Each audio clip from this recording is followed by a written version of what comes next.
Hey there, music lovers, New Wave Joe here. You know, the recent passing of Dave Kendall, the creator and host of MTV's legendary alternative show 120 Minutes, got me thinking. When I was young, in my teens, discovering new music or a new band was not an easy feat. Prior to the internet, Spotify, YouTube, and social media, to discover a new band, you had to do some digging. Either you hit up a show at a local underground club, frequented a post-punk, 80s, or goth dance night, frequent your local record store, and ask the people who worked there if they had any recommendations for you.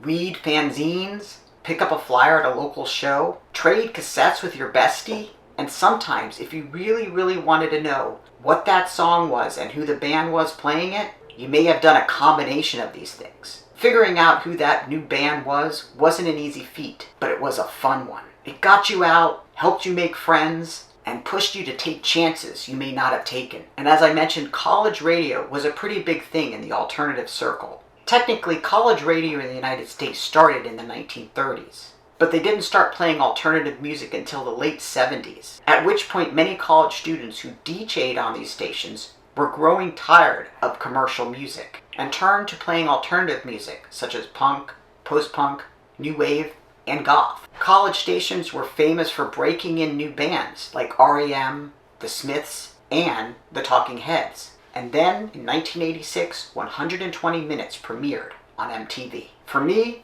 this changed everything. I was 16, and I stayed up way too late to see bands I had never heard of, but couldn't stop listening to.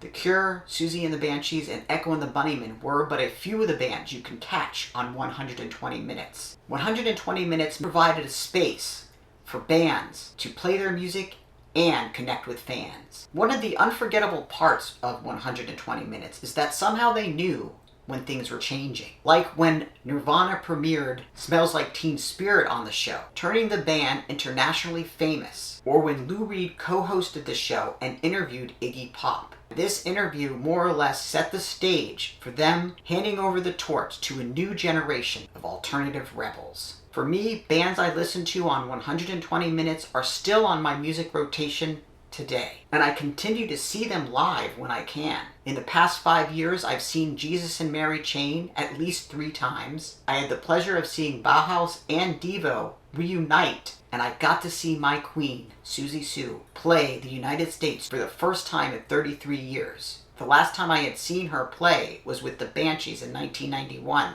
at Lollapalooza. It's safe to say that my musical tastes were inspired by a combination of factors: college radio, songs I heard out at clubs, and 120 Minutes.